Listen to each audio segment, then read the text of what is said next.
there are more and more people who are skeptical of what they're hearing in the media right now.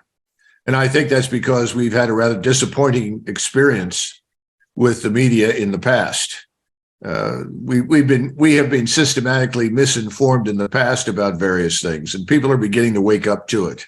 So the so-called support for Ukraine or for aiding it has eroded substantially. Well, even more deeply concerning to me is the absence of any alternative media, particularly in Europe and in Great Britain. If you have only one source, the so-called official government source, whose narrative is embraced wholeheartedly without question by all of the local media, then how can you possibly know what's really happening? Because the government frequently has no interest in sharing the truth.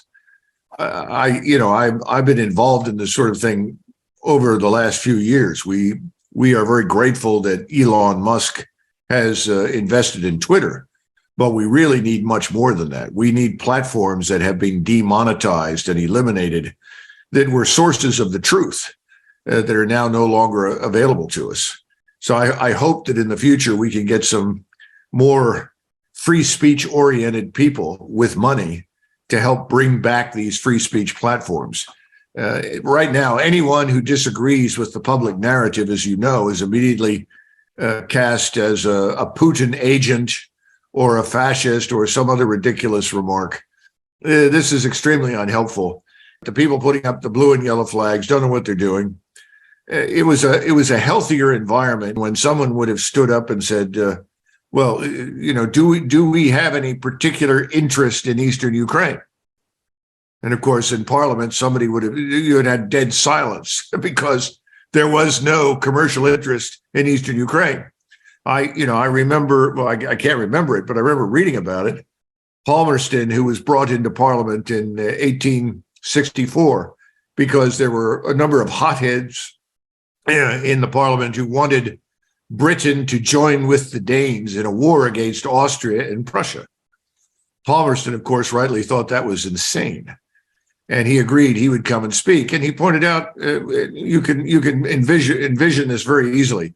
He pointed out, oh, yes, we could send 150,000 men or 120,000 men, and there's no doubt that our men would give a good account of themselves. And everyone, of course, said, here, here, here, here. He said, but the question is, to what purpose? What would they achieve? How could they possibly prevail against the forces of Austria and Prussia, nations larger, more populous, with larger armies than we have? Would we really be helping the Danes very much? Or should we instead urge the Danes to do the best they can, but to accept a peace early rather than later? So, we had people like Palmerston, Disraeli, even Gladstone could be rational on occasion. And of course, you've had Campbell Bannerman, who was a wonderful prime minister, who was publicly scorned because he apologized for putting Boer women and children into camps during the Boer War, but he did the right thing. And thankfully, as a result, the Boers in South Africa stood the course with Great Britain during World War I. I just don't see statesmen anywhere in the West today. I'm talking about statesmen, not politicians. Politicians are always in abundance, but statesmen think more clearly. They ask the hard questions. They're not simply there to propagandize for a specific purpose. Now, on our television, we have lots of general officers retired who come on and paint the grim picture for the Russians and keep telling everyone Ukraine is winning. In fact, the joke here is that since 24 February, this has been one long march to Ukrainian victory, which of course is absurd. Well, that's because most of these general officers are on the payroll of the defense industries and various think tanks that we privately refer to as advocacy tanks. And most of the so-called think tanks in Washington advocate for more war, more intervention, more conflict that we can involve ourselves in. So I think this is now coming to an end, frankly, because we're just about financially broken. We're talking about a $31 trillion national sovereign debt. That puts us right up there with Great Britain in 1947, when the debt to GDP ratio for Great Britain after World War II was 240%. Largely thanks to us, since Franklin Roosevelt wanted to destroy the British Empire and saw running Britain into debt as a way to do that. So I think this is beginning to come to an end here. And most Americans, frankly, don't know where Ukraine is and could care less. Americans are far more concerned about what's happening here. But it is disturbing that this Western elite, this ruling class that we're dealing with, wants so desperately to involve us in a conflict with a major power like Russia. It's one thing to involve us in these wars of choice, these low-intensity conflicts against enemies that have no means of fighting back. I'm talking about Iraq and Afghanistan. Effectively, in military terms, it's analogous to clubbing baby seals. Well, we're not clubbing baby seals anymore. And the opponent is not incompetent. He's not weak. He's not stupid. And interestingly enough, he also doesn't really want a war with us. He wants to put an end to the threat to his country. And I'm talking about Russia in Ukraine, which we've worked tirelessly over the last 20 years to create and then launch against Russia. I often ask why, and I get confusing responses. Oh, well, they're corrupt. Well, substantial portions of our country are corrupt, and the rest of the world has problems with corruption. Well, they're bad actors. What do you mean they're bad actors?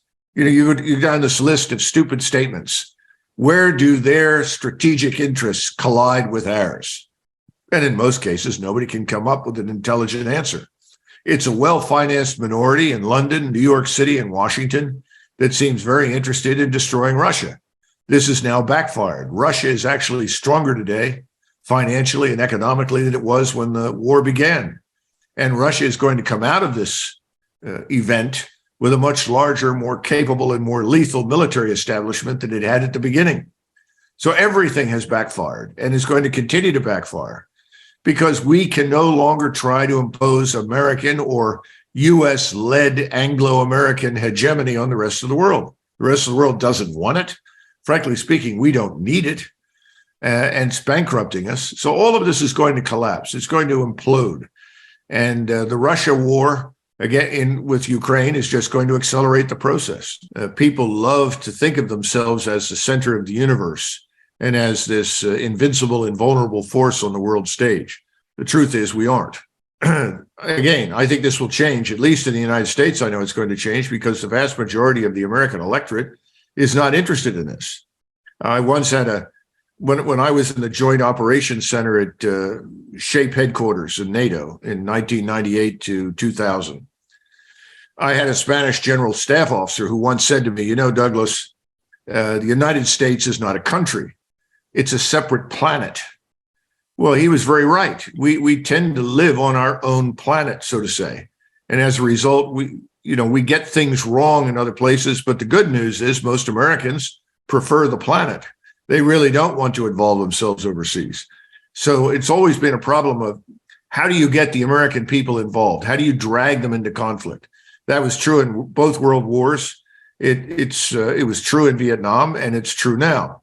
It's not instinctive for Americans to instantaneously press the button for war by any means. I think the other thing is in the Navy, there are really two classes of ships, submarines and targets. And that has been true for a very long time. And I think we have both wasted enormous quantities of money on this vast surface fleet for which there really isn't very much use. Re-examining that is critical and essential because we just can't afford to keep spending vast quantities on these aircraft carriers.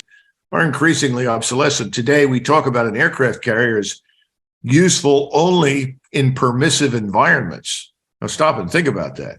In other words, unless you're trying to invade Borneo, you really can't use the damn thing.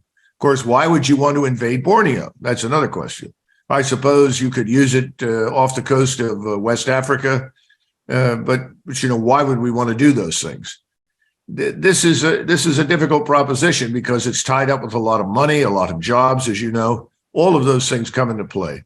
So I think we're very similar in that connection. But the most important thing is national strategy. Salisbury used to say that if it were up to his generals and admirals, they would garrison everything between the planet Earth and the moon on the assumption that there was a threat up there on the moon. I think Salisbury was right. And we have the same problem now. Every time you turn around, new threats are emerging. Anybody who knows anything about China, its long history, knows that this is not a martial culture. This is not a state bent on expansionism. Quite the contrary. China has many problems. We have many problems. There are many things they do we don't like. All of that is true, but there is no real justification for armed conflict with China. And the whole Taiwan business is grossly, grossly blown out of all proportion to reality. They have two parties on Taiwan, one of which is the KMT, and the other is this national party that is really aligned with Japan, and the KMT is aligned with Beijing. Well, I think the KMT is now winning. They just had parliamentary elections. They're roaring back into power because the people in Taiwan don't want a war. And the KMT is an advocate for reunification with China. And I think that'll probably happen on its own. And it's not, we keep depicting China as this evil totalitarian state. What we don't understand is that the model for all Chinese, whether they live in Taiwan or on the continent, is Singapore. They all want to live in something much like Singapore. Well, personally, I would be horrified to live in Singapore, but I'm not Chinese. My culture is different. My way of thinking is different. My historical experience is different, but the Chinese like the Singapore model. If more people understood that, then they would understood why there is no real reason for war with China. Russia is another entirely different animal. But how much do we really know about Russia, let alone Ukraine? I grew up with Ukrainians. I know them well. I love them. They're wonderful people.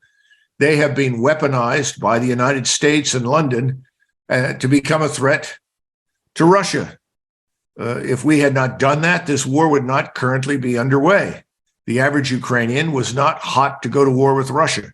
People forget that Mr. Zelensky, who was picked by various oligarchs to win the election, actually ran on a platform of a negotiated agreement with Russia to end all further fighting.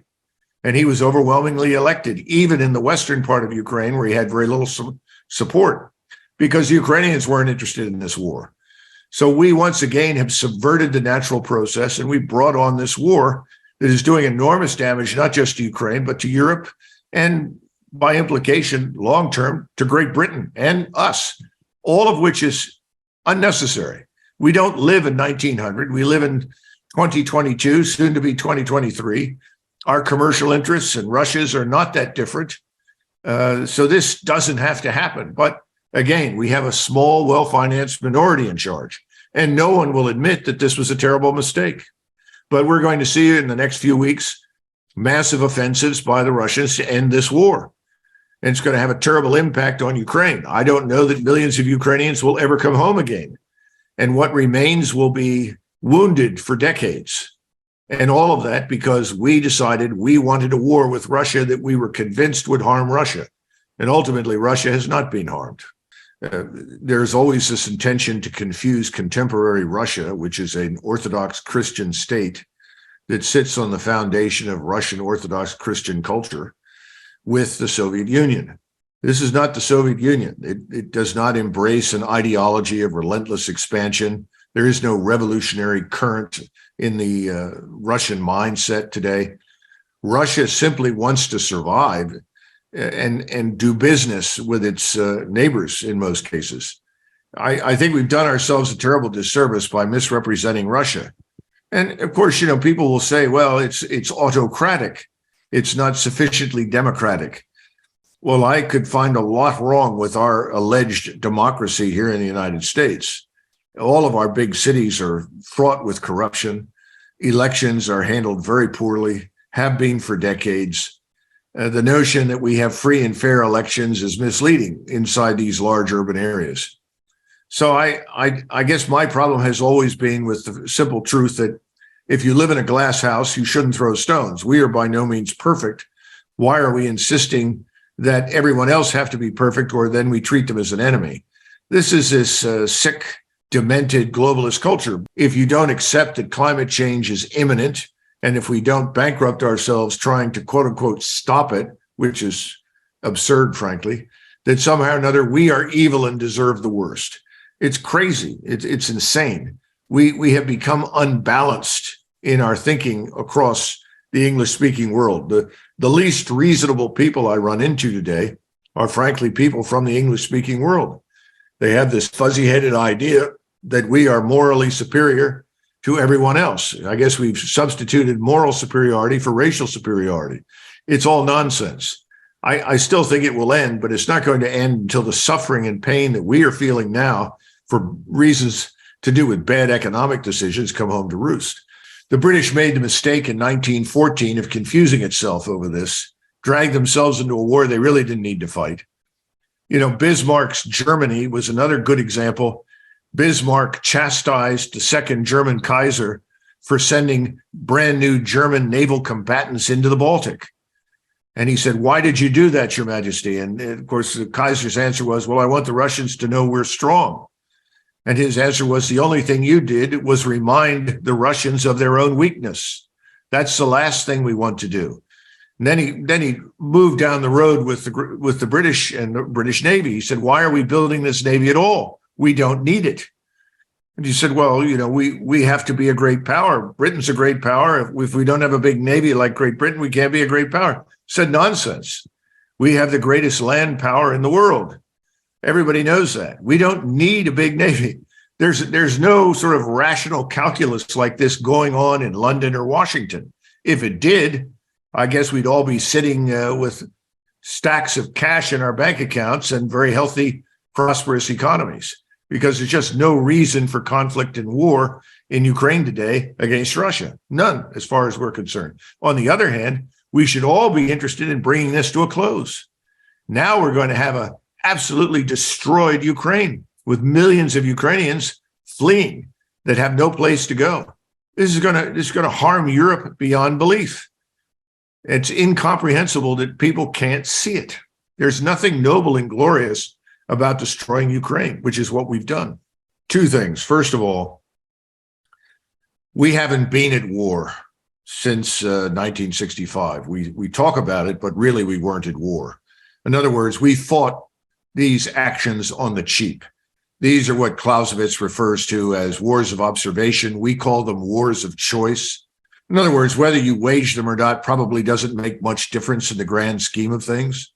They're not going to change the world strategically, alter the international system. Versus a war of decision, which Clausewitz rightly pointed out, is a war that has existential implications for the nation states that fight it. And of course, he was looking at that against the backdrop of the Napoleonic Wars. And the point is, we haven't had that kind of thought process here in the United States. And Americans have been misled. You know, it's back to clubbing baby seals. Oh, this morning we bombed country X, and they're now in ruins, and they are compelled to accept our demands, this sort of thing. And everybody says, "Oh, cheers, that's great, wonderful, we've done a great job." It's all nonsense. We're no longer dealing with that when we're confronting Russia. I think that's very obvious now to people. And of course, the nuclear dimension is always there. But at least to this point, it's very clear to me that most of the people that are at the top want nothing to do with a nuclear exchange. I'm talking about the people in Washington. And I know that the Russians absolutely do not want anything to do with a nuclear exchange. So that's good news. The bad news is that we overestimate ourselves in conventional terms. And today, if you sent the United States Army anywhere, it would end up being very much like the British Expeditionary Force in 1914. It would do reasonably well, but it can't win. And unlike the British Expeditionary Force in 1914, we have no ally like the French that put millions of troops into the field. Remember, at the end of that retreat from Mons, the British were controlling something in the neighborhood of 20 to 25 miles of front. That's almost nothing compared to the other 380 miles or 90 miles that the French army controlled. So then you go through this gut-wrenching process of having to conscript, go through a draft. Well, those days are over now. If we get into a scrap with the Russians, it'll look worse than Dunkirk because there's nothing behind us. The German army doesn't even exist for all intents and purposes. The French army is there, but as a friend of mine in the French army said, "Douglas, we have 4 to 5 days worth of ammunition." You can't fight a high-end conventional war with that kind of foundation. So it's time to have some strategic thinking And the key questions are always the same. What is the purpose of what we're doing? Secondly, how do we do it? In other words, what's the method? And three, what do we want things to look like after this is over? Unfortunately, in both world wars, the attitudes of the leaders in Britain and France, well, we're in this war to destroy Germany. Really? Why? Why do you want to destroy Germany? What do you really want from the Germans? What is Britain getting out of this war? And is it only the destruction of Germany? Because if that's true, that's one of Britain's top trading partners. There are all sorts of things, technologies that were critical to British needs that came out of Germany. So why are you intent on destroying Germany? The bottom line is Zelensky's in Washington begging for money at a time when people are starting to question whether or not they want to, the U.S. should be continuing to spend this money. And it's also at a time when the world's questioning whether or not they want to move forward with continuing to support what appears to be a losing effort in Ukraine. First of all, Zelensky wouldn't be brought into the White House unless Biden and his national security team thought it was a good idea. Okay, Jake Sullivan, I get you, boss. You think it's a good idea to save Zelensky? You're doubling down on stupid. I understand. Why did you authorize that New Yorker article be written back in September, October? You know, the big profile where Zelensky was sort of criticized by the Ukrainian defense establishment. All the attention was put on Zaluzhny, and the Ukrainian defense minister was almost mocking of Zelensky. That article could only have been written because everybody who spoke in it.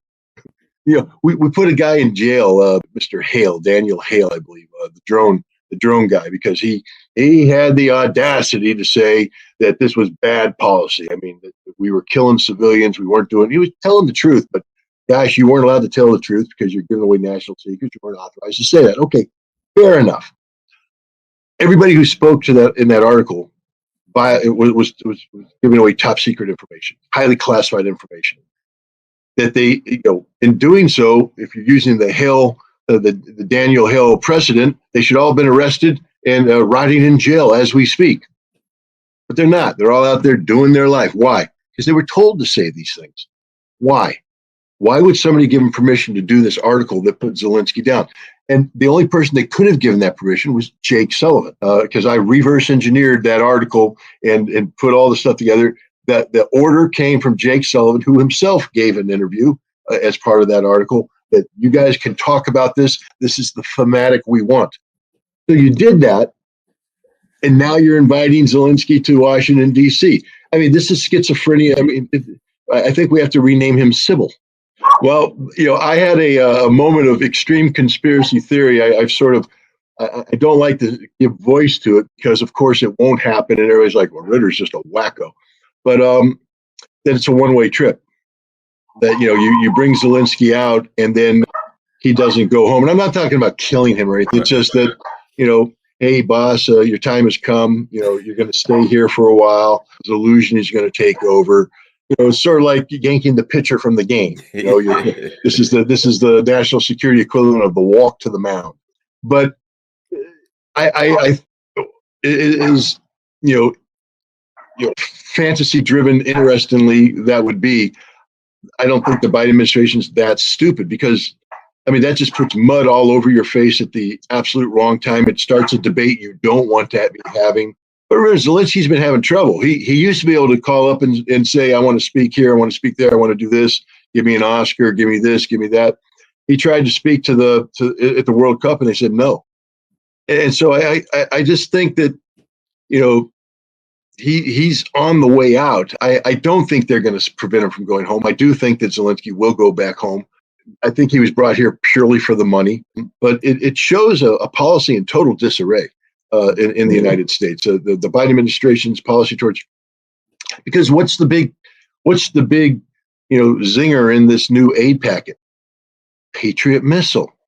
Okay, interesting. How many batteries are we supplying? One battery. Are you kidding me? You can't defend my grandmother's front yard with one battery of Patriot missiles. This is a joke.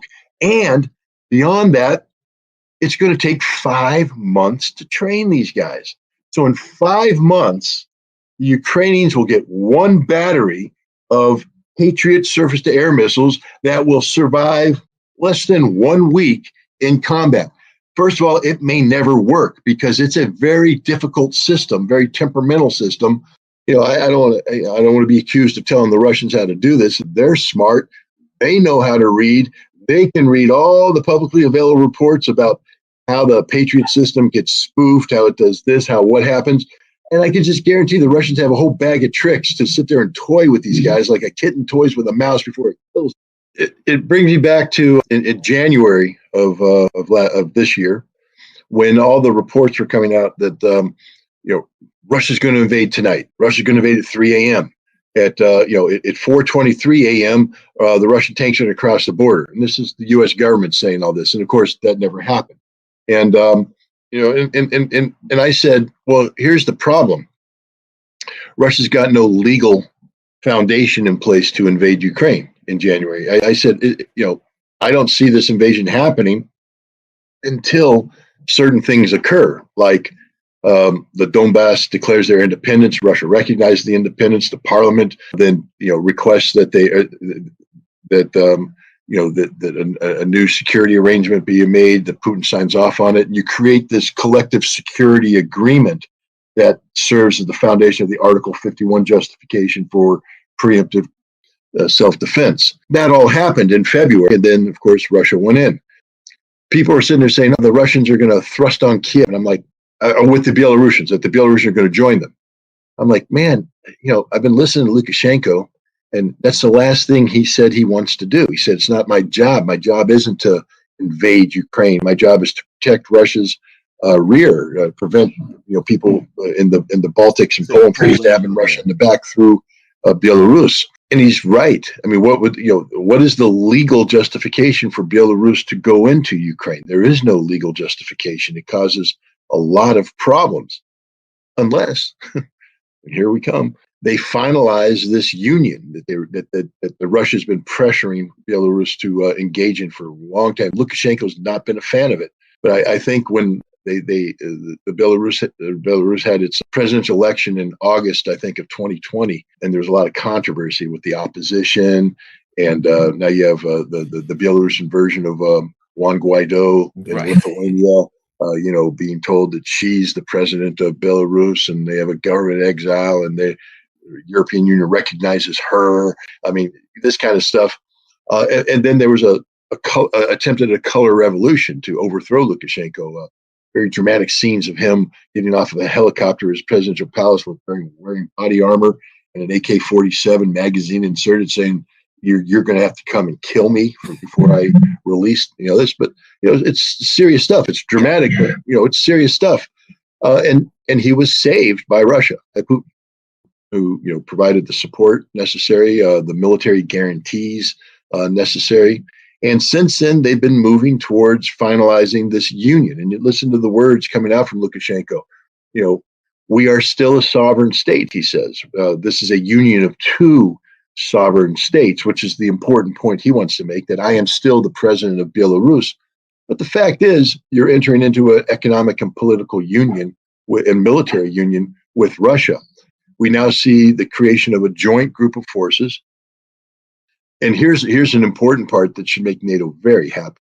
For a long time now, Russia's been telling NATO that any future arms control agreement must take into consideration this NATO nuclear umbrella. That is the dozens of B-61 nuclear bombs that the United States has stockpiled in Europe, which are to be turned over to non-nuclear members of NATO like Italy, Germany, the Netherlands, and others, so that they can drop nuclear bombs in case of a war. And Russia's always said those weapons have to be part of the nuclear disarmament. And the United States has always said, no, you're negotiating with the United States. These are NATO weapons. We can't give away NATO weapons. And the Russians are like, yeah, we don't like this. Well, what just happened? As part of this union, Russia now has said, we're training Ukrainian or Belarusian pilots, and we're configuring Belarusian aircraft to carry special weapons that we will provide Belarus, so that in time of conflict, the Belarusians now have nuclear weapons that they can drop. They've just played the same game. They've turned Belarus into the Union nuclear equivalent of this NATO nuclear umbrella. And they provided them with the Iskander missiles, which are also nuclear capable. And I think we're looking at the reality that Belarus is now a nuclear power, not with its own indigenous nuclear force, but it's a nuclear power in the same way that Germany, Italy, the Netherlands are a nuclear power. They have aircraft that are capable of employing designated nuclear weapon.